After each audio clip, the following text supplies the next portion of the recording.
आज हमने टॉपिक लिया है सॉलिड वेस्ट मैनेजमेंट। तो सॉलिड वेस्ट मैनेजमेंट क्या है? तो जो भी हमारे पास जो भी वेस्ट जनरेट होता है घर में, तो उसको मैनेज करने के सिस्टम को ही हम सॉलिड वेस्ट मैनेजमेंट कहेंगे। तो जो भी आपके घर में जो भी कचरा है, जो भी है या वेस्ट है जो जनरेट हो रहा है, तो उसको सबसे पहले क्या किया जाता है? तो ये इसको कलेक्ट किया जाता है और कलेक्ट करके ट्रांसपोर्ट किया जाता है। तो ट्रांसपोर्ट करने के बाद अगर उसमें रिकवरी यानी कि अगर उसमें कुछ यूज़फुल चीज़ें हैं, तो उसको कलेक्ट किया जाएगा। अगर जो भी अनयूज़फुल चीज़ें हैं कि जो जो इमीडिएटली आपको यूज़ नहीं कर सकते हैं, तो उसको क्या किया जाता है? तो फर्दर प्रोसेसिंग के लिए भेजा जाता है। तो फर्दर प्रोसेसिंग को भेजने के बाद अगर अगर कुछ मटेरियल ऐसा है जो अनएरोबिक डाइजेस्टर में प्रोसेस करना पड़ेगा और कुछ ऐसा है जो एरोबिक डाइजेस्टर में प्रोसेस करना पड़ेगा और उसके बावजूद भी अगर कुछ मटेरियल ऐसा है कि जिसको जलाना पड़ेगा, जिसको इंसिनरेशन ऐसे कहते हैं और जो भी बाकी जो भी बचा हुआ जो मटेरियल है उसको डिस्पोज करना पड़ेगा, जिसको हम सैनिटरी लैंडफिल ऐसे कहेंगे। तो ये सारा प्रोसेस है सॉलिड वेस्ट मैनेजमेंट का। तो ये हमने टॉपिक लिया है solid waste management with reference to class 5, 6, 7, 8, 9, 10, 11, 12 science या ज्योग्राफी या इकोलॉजी या एनवायरमेंटल साइंस कह सकते हैं, सीबीएसई बोर्ड और एनसीईआरटी के रेफरेंस से। तो ये जो टॉपिक है हमारा, तो यहाँ से सॉलिड वेस्ट मैनेजमेंट में जो भी आपके पास रिड्यूस करना है, जो भी हमें यानी कि इलेक्ट्रिसिटी है उसका इस्तेमाल कम करना है, वाटर का इस्तेमाल कम करना है, यानी कि जितना ज़रूरी है उतना करना है। और जो भी हमारा जो फूड है उसको हमें वेस्ट नहीं करना है। रीयूज़ में जहाँ मान लीजिए आपके घर में कुछ प्लास्टिक बॉटल है या काँच की बॉटल है, तो उसको आपको अगेन यूज़ करना है। जैसे पेपर है, फिर प्लास्टिक है या ग्लास की बॉटल है, उसको आगे अगेन एंड अगेन रीयूज़ करना है। रिसाइकल में, यानी कि आपके पास घर में अगर कोई भी चीज़ है कि जो आप रिसाइकल करके वापस यूज़ कर सकते हैं, वो सारे मटेरियल को आपको पॉसिबल चीज़ों को आपको रिसाइकल करना है। रिपर्पज़ यानी कि जिस पर्पज़ के लिए आपने वो चीज़ खरीदी थी, लेकिन over the period of time अभी आपको नहीं चाहिए। जैसे फॉर एग्ज़ाम्पल आप यहाँ देखेंगे तो यहाँ कुछ पेपर कप्स है, तो पेपर कप को हम क्या कर सकते हैं, पेन होल्डर की तरह यूज़ कर सकते हैं। यानी ये जो कैन है, तो कैन को हम क्या कर सकते हैं, तो इसमें प्लांट ग्रो कर सकते हैं, तो ये रिपर्पज़ हो गया। उसके बाद रिफ्यूज़, जैसे फॉर एग्ज़ाम्पल जैसे प्लास्टिक आपको नहीं चाहिए या हज़ार्डस वेस्ट के जो मटेरियल है, जो हज़ार्डस मटेरियल है, तो उसको आपको रिफ्यूज़ करना है, यानी कि no no more plastic, no more कौन सी चीज़ है कि जो हज़ार्डस चीज़ है, आपको उसको नो कहना है। बहुत सारी चीज़ें हैं जिसको आपको रिफ्यूज़ करना है, जैसे प्लास्टिक हो गया, हार्मफुल केमिकल हो गया, रिड्यूस यानी कि जहाँ-जहाँ पॉसिबल है वहाँ आप अल्टरनेटिव उसके जो भी आपके घर में है उसको रिसाइकिल करके यूज़ करने की कोशिश कीजिए या रीयूज़ कीजिए मटेरियल को, रिसाइकिल कीजिए। और जभी भी आपको जो भी वेस्ट है उसको रिसाइकिल करना है तो आपको उसके लिए सेग्रीगेट करना पड़ेगा वेस्ट को, प्लास्टिक अलग, ग्लास अलग, फिर मेटल अलग और जो दूसरी चीज़ है वो अलग। और उसके बाद जभी भी आपको पॉसिबल है, आपको एनवायरनमेंट के लिए पूरा ध्यान देना है कि आप उसको एनवायरनमेंट को कैसे इम्प्रूव कर सकते हैं। तो वेस्ट सेग्रीगेशन ये सबसे फ़ॉरमोस्ट इम्पोर्टेंट चीज़ होती है। तो रिसाइक्लेबल जो भी वेस्ट है, जैसे कैन हो गए, बैग हो गए या बॉटल हो गई, तो आपको इसको क्या करना है, तो इसको रिसाइकिल करना है। किचन जो भी वेस्ट है, यानी कि किचन में से पील्स निकलते हैं, वेजिटेबल्स निकलते हैं या लेफ्ट ओवर जो फूड है, तो उसको आपको उसको भी आपको रिसाइकिल करके रीयूज़ करना है।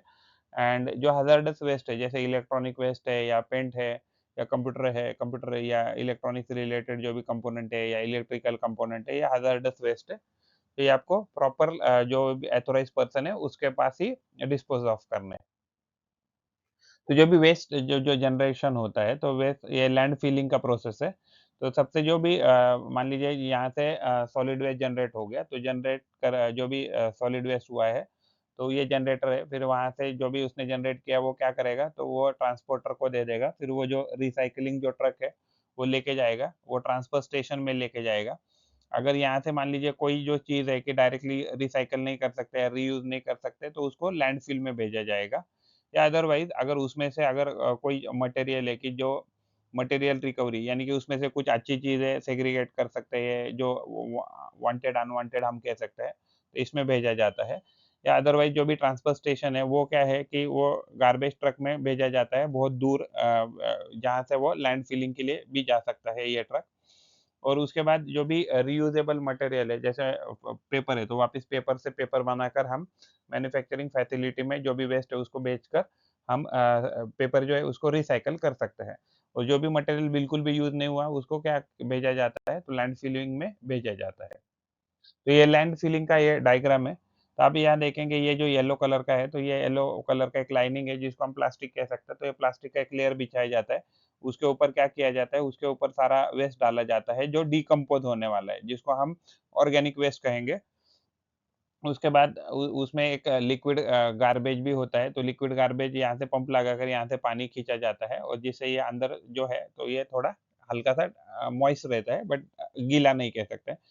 और उसके ऊपर सबसे ऊपर हम क्ले जो है, तो क्ले को कवर करते हैं।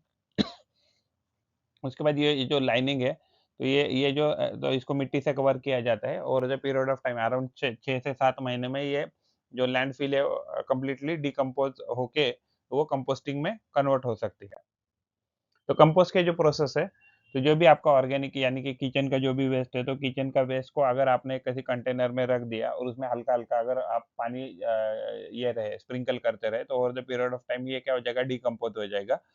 और ये जैसे डिकम्पोज़ होने लगेगा, तो आपको ये इसको कंटीन्यूअसली मूव करना है with the help of any instrument, इधर शॉवेल दिया है। और फिर over the period of time देखेंगे, तो whatever the material is there, it has been converted into the soil. हुँ।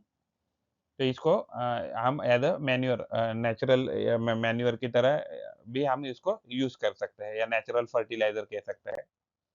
तो ये एग्ज़ैक्टली जो भी वेस्ट है कि जो बिल्कुल भी यूज़ नहीं किया जा सकता है या रादर उसको वॉल्यूम को कम करने के लिए जलाने की ज़रूरत है, उसको इंसिनरेशन ऐसे कहा जाता है। जो भी कचरा जो है या वेस्ट है उसको जलाया जाता है, उसको नरेशन ऐसा कहा जाता है। तो जो भी कचरा है, तो कचरे को भेजा जाता है, फिर उसको यहाँ इस पर्टिकुलर चीज़ में जलाया जाता है और यहाँ से जलाने से जो भी हीट या और लाइट मिलती है, वहाँ से एनर्जी प्रोड्यूस किया जाता है। अगर कुछ मटेरियल ऐसा है कि जिसमें से मीन्स ये सारा उसका टेक्नोलॉजी है, जहाँ से जो धुआँ है, वो धुआँ बाहर फेंका जाता है। लेकिन ये जो स्टैक है, तो स्टैक में भी हाइली डेवलप रहता है, इसमें भी बहुत सारे हैज़ार्डस जो गैसेस है, इसमें एब्ज़ॉर्ब की जाती है। तो जो इंसिनरेशन जो प्रोसेस है, उससे आप एनर्जी यानी कि हीट एंड इलेक्ट्रिसिटी प्रोड्यूस कर सकते हैं। तो ये इंसिनरेटर है, यहाँ से आपने कचरा डाला, कचरा डालने के बाद ये फ़िल्टर से पास हुआ, पास होने के बाद ये जल गया। तो जलने के बाद ये पॉल्यूटेंट जो है, तो ये ऊपर हवा में चले गए और यहाँ से जो भी हीट निकली, तो हीट से हमने क्या किया, इलेक्ट्रिसिटी प्रोड्यूस किया और जो भी बाकी का जो भी ऐश है, ऐश को हम फर्टिलाइज़र की तरह बाद में यूज़ कर सकते हैं। तो सॉलिड वेस्ट मैनेजमेंट डेफिनिशन क्या है उसका? तो solid waste management means systematic collection होता है उसमें, ट्रीटमेंट होता है एंड डिस्पोज़ल होता है ऑफ वेस्ट मटेरियल, जिसकी वजह से जो पब्लिक हेल्थ और एनवायरनमेंट है उसका प्रोटेक्शन हो जाता है। तो इसके लिए सॉलिड वेस्ट मैनेजमेंट के लिए 5 आर के रूल बहुत इंपॉर्टेंट है, जैसे रिफ्यूज़ करना है आपको, रिड्यूस करना है, रीयूज़ करना है, उसके बाद रिपेयर करना है और रिसाइकिल करना है। और ट्रीटमेंट में कंपोस्टिंग करते हैं हम, इंसिनरेशन कंपोस्टिंग यानी कि उसको डिकम्पोज करते हैं, इंसिनरेशन यानी उसको जलाते हैं, वेस्ट टू एनर्जी यानी उसको जलाकर एनर्जी प्रोड्यूस करते हैं और उसके बाद फाइनल स्टेप में अगर कुछ भी नहीं कर पा रहे तो उसको डिस्पोजल करते हैं in the sanitary land filling. तो सैनिटरी जो लैंड फिलिंग होते हैं, तो उसके भी कुछ कोड होते हैं, यानी कि उसके रूल्स रेगुलेशन से ही आपको डिस्पोज करना है कचरे को। तो इसमें कौन-कौन से स्टेप्स होते हैं? तो सबसे पहले जो सेग्रीगेशन है, तो कचरे का सेग्रीगेशन किया जाता है, उसके बाद उसका प्रॉपर स्टोरेज किया जाता है, उसके बाद ट्रांसपोर्ट किया जाता है एट अ डेसिग्नेटेड एरिया, फिर वहाँ से उसका मैकेनिकल ट्रीटमेंट हो सकता है या उसका बायोलॉजिकल ट्रीटमेंट हो सकता है। उसके बाद जो पॉल्यूशन है, तो उसको मिनिमाइज़ करने की कोशिश की जाती है और उसके वजह से क्या फ़ायदा हो जाता है, ये सारे स्टेप करके हम पॉल्यूशन को मिनिमाइज़ कर सकते हैं और रिसोर्सेज़ जो है उसको कंज़र्व कर सकते हैं। तो आइडेंटिफिकेशन एंड सेग्रीगेशन में जो भी वेस्ट सोर्सेस है उसको आइडेंटिफाई करना है। उसके बाद जो कचरा है उसको हमें कैटेगराइज़ करना है, जैसे organic waste, recyclable waste, inert debris यानी कि इनर्ट डेब्रिस यानी कि काँच कह सकते हैं, प्लास्टिक है, तो ये इनर्ट डेब्रिस है। उसके बाद हज़ार्डस वेस्ट है। हज़ार्डस वेस्ट जो होते हैं, तो ये जो भी आपके ख़ास करके जो मेडिसिनल जो भी वेस्ट है या अदरवाइज़ इंडस्ट्रियल वेस्ट है, वो जनरली क्या रहते हैं, हमारे हज़ार्डस वेस्ट रहते हैं। इवन हमारा जो कंप्यूटर या इलेक्ट्रॉनिक का जो वेस्ट है, वो भी हज़ार्डस वेस्ट में ही आता है। तो उसके बाद उसको स्टोर किया जाता है प्रॉपर्ली, यानी कि उसको सेग्रीगेट करके proper waste storage at a designated areas to prevent health hazard and environmental contamination.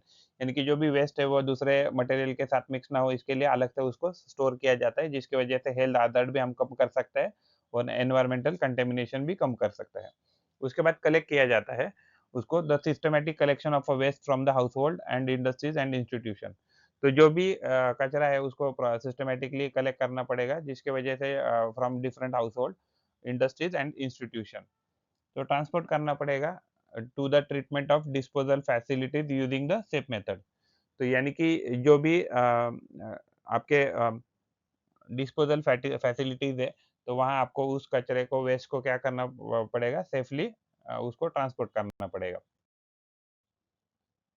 Reduce करना है। जो जब भी आपको मौका मिले, तो आपको जो भी मटेरियल आप यूज़ करते हैं, उसको अवॉइड, जितने अवॉइड कर सकते हैं उतना अवॉइड करना है। इसकी वजह से अपने आप क्या हो जाएगा, रिड्यूस हो जाएगा मटेरियल, और या वेस्ट जो जनरेशन है वो भी कम हो जाएगा। रीयूज़, जो भी हम आपके पास पॉसिबल मटेरियल, उसको जो आप रीयूज़ कर सकते हैं, तो उसको रीयूज़ करना चाहिए। और रिपेयर, अगर आपके घर में कोई सामान है कि जो अच्छे से मेल फंक्शन हो गया है या खराब हो गया है, तो उसको आपको रिपेयर करके उसको वापस रीयूज़ करना है। रिसाइकल, जितना भी मटेरियल है जिसको आप रिसाइकल करके वापस यूज़ कर सकते हो, सारे मटेरियल को आपको रिसाइकल करके यूज़ करना है। कंपोस्टिंग, जितना आपके पास मटेरियल है, अगर आप उस, खास करके किचन का जो कचरा है, उसको आप डिकम्पोज़ करके अगर उसको ऑर्गेनिक वेस्ट में कन्वर्ट कर सकते हैं, तो आप हमेशा कोशिश करनी चाहिए उसको ऑर्गेनिक वेस्ट में कन्वर्ट करने की, जिसकी वजह से जो सॉइल का जो फर्टिलिटी है, न्यूट्रिएंट ऑफ द सॉइल जो है, वो इंक्रीज़ हो जाते हैं।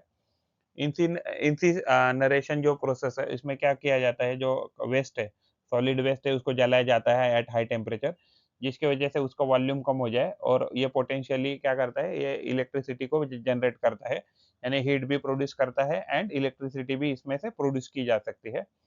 वेस्ट टू एनर्जी क्या है, जो भी आपके पास नॉन रिसाइक्लेबल वेस्ट है, यानी कि प्लास्टिक है, ग्लास है, तो उसको जलाकर आप क्या कीजिए, उसमें से हीट और इलेक्ट्रिसिटी प्रोड्यूस करने की कोशिश कीजिए।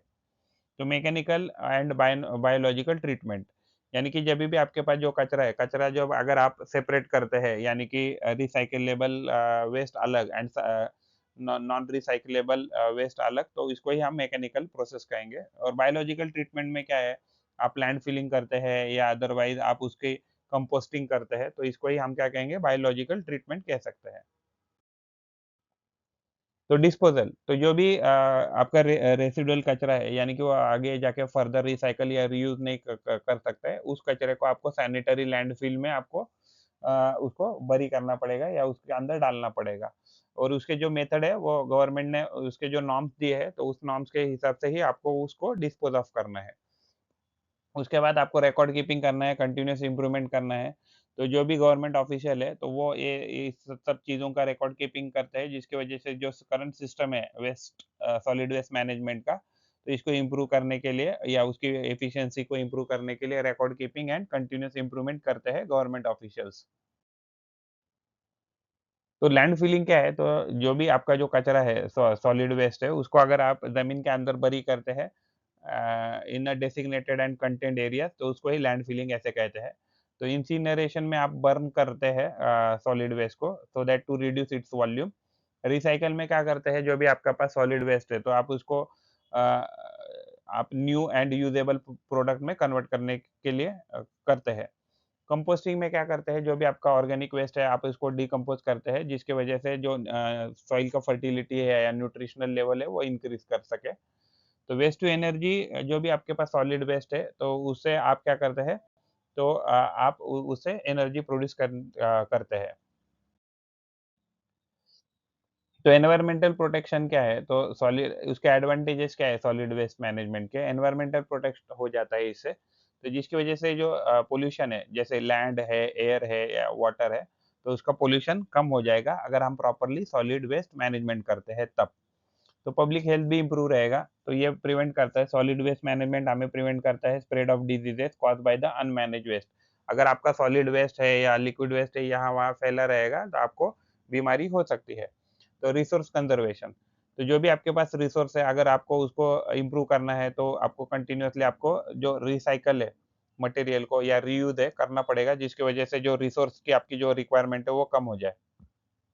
एनर्जी जनरेशन, तो जो भी आपके पास कचरा आता है, तो उसको अगर आप उससे अगर रिन्यूएबल एनर्जी अगर रिप्रोड्यूस कर सकते हैं, यानी वेस्ट टू एनर्जी में कन्वर्ट करते हैं, तो that is very good. And economic growth, तो जो भी सॉलिड वेस्ट मैनेजमेंट है, तो ये जॉब अपॉर्च्युनिटी भी क्रिएट करता है और एक बिज़नेस अपॉर्च्युनिटीज़ भी क्रिएट करता है, जिसकी वजह से जो इकोनॉमिक जो सिचुएशन है किसी भी पर्टिकुलर कंट्री का, तो वो इम्प्रूव हो सकता है बाय मैनेजिंग द वेस्ट। अगर आपको इसका पीडीएफ चाहिए तो ये इसके डिटेल्स है। If you like the effort and information, then please like video and subscribe the channel and provide your valuable comment in the comment box or WhatsApp number 8055638591। Thanks for watching. Thank you. पढ़ते रहिए, बढ़ते रहिए. Keep learning, keep growing. Thank you.